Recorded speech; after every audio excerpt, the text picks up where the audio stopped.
Eu acho que as empresas, o mundo corporativo aprende muito com as organizações quando entende como é que o engajamento para as causas e como que se faz tanto com tão pouco.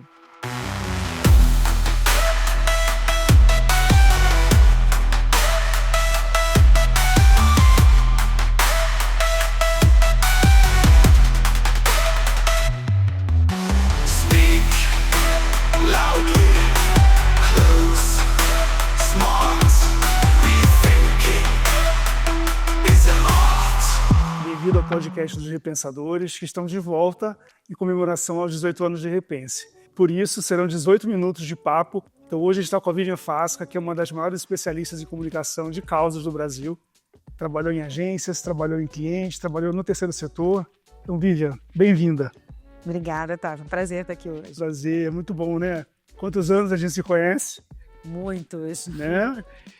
Queria começar esse bate-papo pedindo para você contar um pouco da sua trajetória, que é uma trajetória tão interessante, né? Você é uma profissional de comunicação, teve agência, trabalhou na Repense, foi para o terceiro setor. Eu acho que a gente acompanhou a sua carreira no terceiro setor.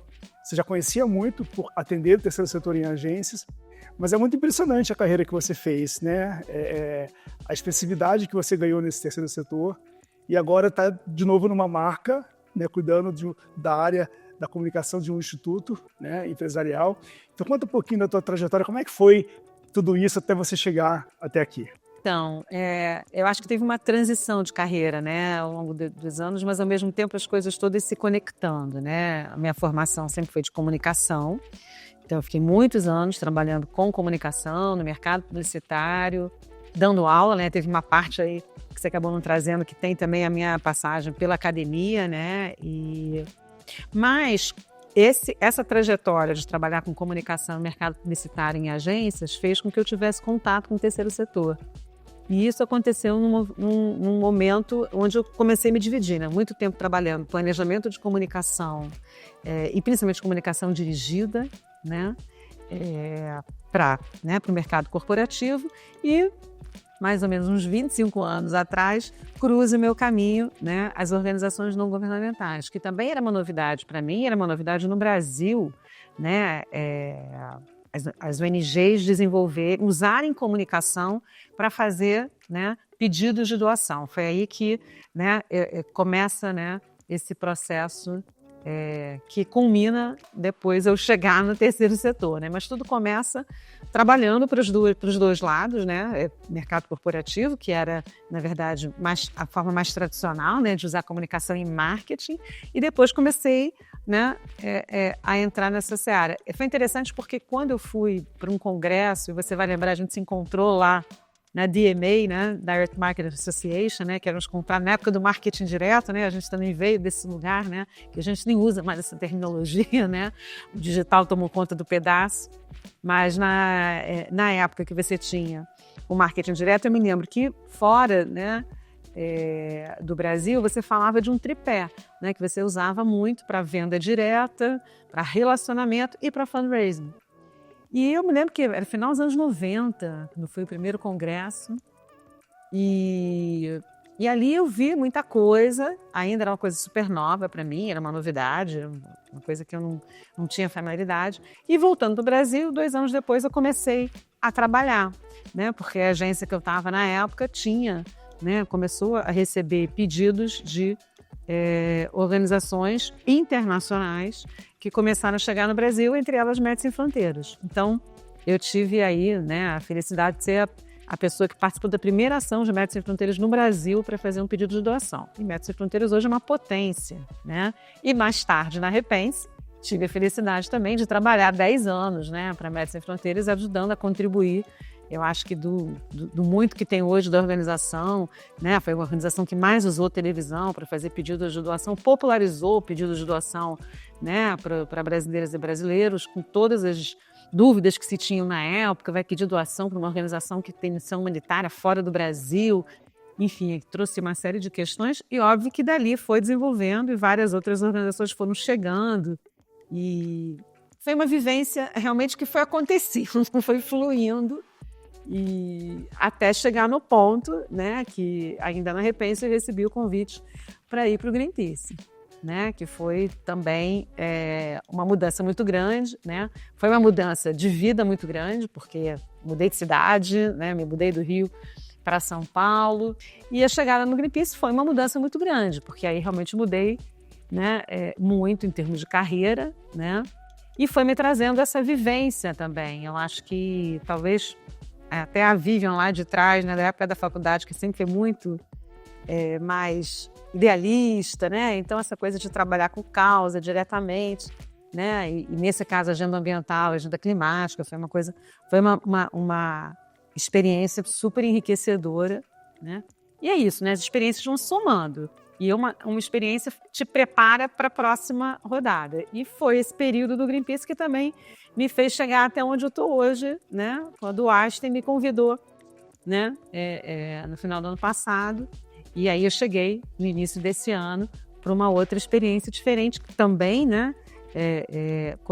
Correlacionada com captação de recursos, com filantropia, mas numa organização filantrópica de saúde e educação, que também tem uma outra perspectiva, mas que também está sendo um aprendizado super bacana. Então, é isso, a gente está sempre se preparando para a próxima etapa da vida, né? E Vivian, nos seus últimos, acho que 2 anos de Greenpeace, a gente teve a sorte, né, de estar trabalhando junto também com uma agência, você como cliente, e um dos projetos que você também capitaneou muito legais foi a Sociedade Viva, né, um movimento que, de certa forma, integrou o terceiro setor pelo seu fortalecimento. Fala um pouquinho sobre esse movimento e a ponte desse movimento com a cultura de doação do brasileiro. Tá certo. Então, Otávio, na verdade, assim, eu tive, né, uma ideia que até foi antes do período do Greenpeace, de encontrar uma alternativa de fortalecer as organizações de sociedade civil para que elas se tornassem mais visíveis para a população brasileira. É uma coisa que sempre me incomodava muito, na época, né, fazendo as campanhas de captação de recursos para as ONGs, ainda no momento da Repense, era que havia um distanciamento muito grande. E eu acreditava que quanto mais próxima a população brasileira estivesse das organizações, conhecendo seu impacto positivo, isso seria impulsionador, inclusive, para a cultura de doação.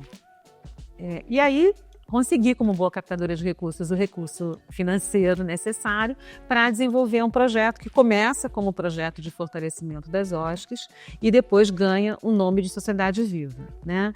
É uma iniciativa colaborativa e, obviamente, eu chamei lideranças, porque não era uma iniciativa para uma organização, era para o campo todo do terceiro setor. E aí fomos chamando, né? E é uma característica muito do terceiro setor de fazer iniciativas em conjunto, né? Então, acho que isso favorece. Então, veio o pessoal da BCR, pessoal da BONG, pessoal do GIF, o movimento por uma cultura de doação, que hoje eu faço parte do comitê coordenador, que já está completando 11 anos, então a gente já começa a ver como é que as coisas, né, foram se interligando, né? Pessoal da plataforma Emirosk e pessoal do Observatório do Terceiro Setor, ou seja, 6 organizações que se juntaram, criamos um comitê gestor, chamamos vocês Repense, né? Foi aí que a gente voltou a trabalhar junto e a Repense ajudou muito no processo de construir a estratégia de comunicação, porque Sociedade Viva é uma iniciativa de comunicação e a ideia é sempre de fazer uma coisa contínua, profissional, né? Porque a gente tem todo um histórico no terceiro setor de campanhas pro bono, umas campanhas curtas, né? E isso, na verdade, não constrói, né? A gente que trabalha com comunicação há muitos anos, percepção é uma coisa contínua, de longo prazo. Então, a Sociedade Viva chega para ser uma iniciativa de longo prazo, de comunicação, para fortalecer institucionalmente as OSCs e dar esse conhecimento para a população brasileira. E aí, isso acho que está meio conectado com a cultura de doação, né? A cultura de doação vem avançando muito no Brasil, acho que a gente não está mais no momento de introdução, a gente já chegou no momento de desenvolvimento, tem muito chão pela frente, né? Mas olhando metade do copo cheio, eu acredito que a gente já tem agora um bom caminho pavimentado para isso se desenvolver cada vez mais e os brasileiros e brasileiras entenderem que doar é exercício de cidadania. Com certeza. E são tantas organizações precisando de recursos, né? Que muitas vezes estão no nosso bairro ali do lado, a gente nem sabe, né? E que fazem a diferença para o Brasil. Acho que a pesquisa que a gente teve acesso, que vocês compartilharam com a gente, mostra o quanto existe um terceiro setor ainda invisível para muita gente, né? E aí, falando um pouco dessa invisibilidade, queria falar um pouco do mundo corporativo, né? Em paralelo a esse mundo aí do terceiro setor, né, idealista, lutando por um mundo melhor, fazendo acontecer, que é o nosso slogan, né, da Sociedade Viva, tem o mundo corporativo sendo cada vez mais cobrado também pela sua atuação socioambiental, né, a famosa sigla ESG, né, que mudou muito a cobrança, né, da sociedade em relação à atitude das empresas sobre esses 3 pilares. A gente sabe que tem muita coisa a evoluir, a gente sabe que tem empresas em diferentes estágios de maturidade, mas é irreversível, né, Vivi? É um caminho sem volta. E uma coisa que a gente percebe como agência, até pelo marketing de causa, que a gente também estuda no paralelo a tudo isso, que é as empresas se unindo às organizações sociais para contribuir na captação de recursos e, de certa forma, também contribuindo para a visibilidade dessas causas, né? A gente percebe que tem um ganha-ganha muito poderoso e interessante. A minha pergunta para você, dentro desse contexto, o que você acha que as empresas têm a aprender com as organizações? E, por outro lado, o que você acha que as organizações têm a aprender com as empresas? Eu acho que, assim, é um novo momento que a gente está vivendo, né? Eu acho que, definitivamente, especialmente, eu diria, nos últimos 15 anos, a gente vê um crescimento, um engajamento maior, né, do mundo corporativo em relação a causas, né? Claro que antes era responsabilidade social corporativa, agora a gente tem né, o ESG, e o ESG tem uma questão também ligada a risco, a compliance, né, porque você tem a governança no meio disso tudo. Mas eu acho que é maturidade também, de desenvolvimento, né, do mundo corporativo, onde também tem a ver com a retribuição para a sociedade. Então, eu acho que a gente começa a ter, né, essa perspectiva diferente. Eu acho que, em termos de troca, primeiro, eu acho que as empresas, o mundo corporativo aprende muito com as organizações quando entende como é que o engajamento para as causas, como que se faz tanto com tão pouco, né? Porque, como você falou, a grande maioria das organizações, quando a gente está falando hoje que você tem centenas de milhares de organizações no Brasil, e a grande maioria tem um orçamento muito pequeno e faz muita coisa e consegue muito impacto. Então, eu acho que isso já é uma troca muito grande. E a outra coisa é sair daquela caixa, né, de que é só o lucro que importa, né? Então, as empresas, em geral, a iniciativa privada tem como principal mote o lucro para o acionista. A partir do momento que você convive com organizações que trabalham por causa, que são sem fins lucrativos e que têm uma outra proposta, essa junção já traz um outro olhar para as organizações. Isso ajuda até na gestão de pessoas, isso ajuda até na cultura organizacional. Então, eu acho que traz aprendizados desse lado.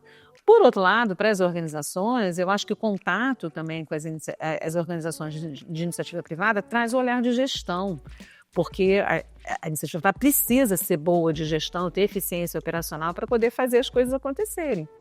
Então, e as organizações, por outro lado, do terceiro setor, as ONGs, muitas delas vão nascendo assim, de iniciativas comunitárias ou de alguém, né, que teve aquela ideia de fazer aquilo. Então, elas vão crescendo de maneira muito orgânica.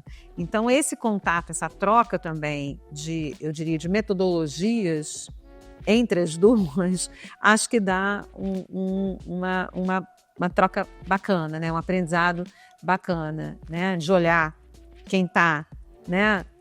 Principalmente a gente falando, né, do eixo Rio-São Paulo, que está no escritório, sai do escritório, vai para o território e vê o que acontece. E quem está no território, sai do território, vai para o escritório e tem, né, essa troca. Então, eu acho que sendo feito de uma maneira integrada, você pode ter, com certeza, trocas muito bacanas entre os dois segmentos, né? E tem uma coisa que eu agregaria ao que você falou, que assim, o core da organização social é a causa, né? E as empresas estão aprendendo a entrar no mundo do ESG, no mundo das causas. Então as empresas têm que ter humildade para aprender. Se eles se unissem, se nós nos uníssemos, né, seríamos mais fortes. Eu acho que essa é uma reflexão interessante, né? Sem dúvida. E acho que tem também uma questão começam a brotar também outras iniciativas, né? Então, tem uma iniciativa muito bacana que surgiu esse ano, que eu fui no lançamento, chamado Compromisso 1%. Sim, que é super bacana, que é uma iniciativa, né, que me vem pilotando, o pessoal da PwC apoiou, você tem pessoal da MOL, da RD Saúde, então é uma iniciativa de estimular que as empresas, pelo menos 1% da sua receita, seja destinado à promoção de causas, né? Seja para projetos socioambientais.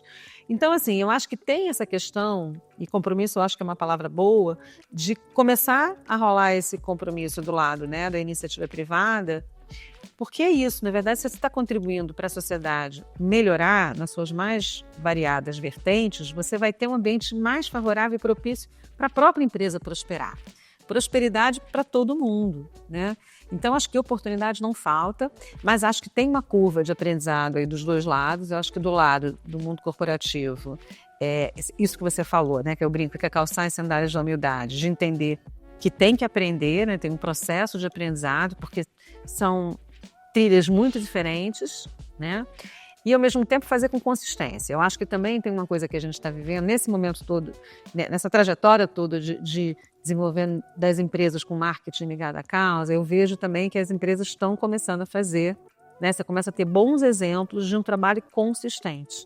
E não só na superfície, porque a gente teve uma fase de uma preocupação muito grande em comunicar. Sim. Mas aí você espremia, não saía tanto. Eu acho que agora as empresas, inclusive, estão até mais receosas, né? Com rede social, com a transformação digital, você fica muito exposto, né? Então, eu acho que então existe uma cobrança maior. Então, eu vejo que as empresas agora elas estão mais preocupadas. Não, eu só vou começar a conversar e falar para fora se realmente a minha entrega ela tem consistência suficiente. E isso, para mim, é um sinal de maturidade. Eu vejo isso de uma maneira positiva, né? Do outro lado, as organizações elas também precisam se desenvolver para saber desenhar um projeto, né? Para saber trazer e como que elas vão se aproximar das empresas para fazer uma parceria, para pedir um financiamento, né? Então, também tem ainda um desenvolvimento necessário que tem a ver com gestão, né? De você conseguir, né, vender o seu peixe, né? De falar sobre aquele projeto, como ele tem um impacto social super bacana, por que aquela empresa não vai apoiar o meu projeto, né? E muitas vezes as organizações têm dificuldade de mensurar, mostrar o impacto. Então tem também, eu acho que um desenvolvimento aí desse lado que uma vez tudo junto, eu acho que a gente promove mais a causa como um todo, né? Com certeza. Vivian, para a gente terminar nosso papo, você falou um pouco sobre a Vivian lá saindo da faculdade, lembra? E a gente geralmente fala assim, o que a Vivian de hoje daria, né, falaria para aquela Vivian lá de... Eu queria perguntar ao contrário. O que a Vivian lá, saindo da faculdade, falaria para a Vivian de hoje? Nossa! Acho que, assim, não perca o idealismo, né? Eu acho que não perca a motivação, a vontade de fazer as coisas bem feito, a vontade de ser feliz fazendo o que está fazendo. Eu acho que, assim, uma coisa que, na época que eu estava na faculdade, para mim era muito forte, eu preciso me engajar em alguma atividade profissional que me traga benefício, que me deixe bem, que me faça feliz. Vivian, obrigado pelo papo. Te admiro muito, viu? Obrigado, imagina, admiração é recíproca. Obrigada por tudo. Deixa eu te dar um abraço. Parabéns. São seus, né? São nossos, são nossos. 11 deles eu tava junto. 11 deles. É bastante. Pô, é mais a metade. Que venham mais 18, né? Que venham mais 18, se Deus quiser.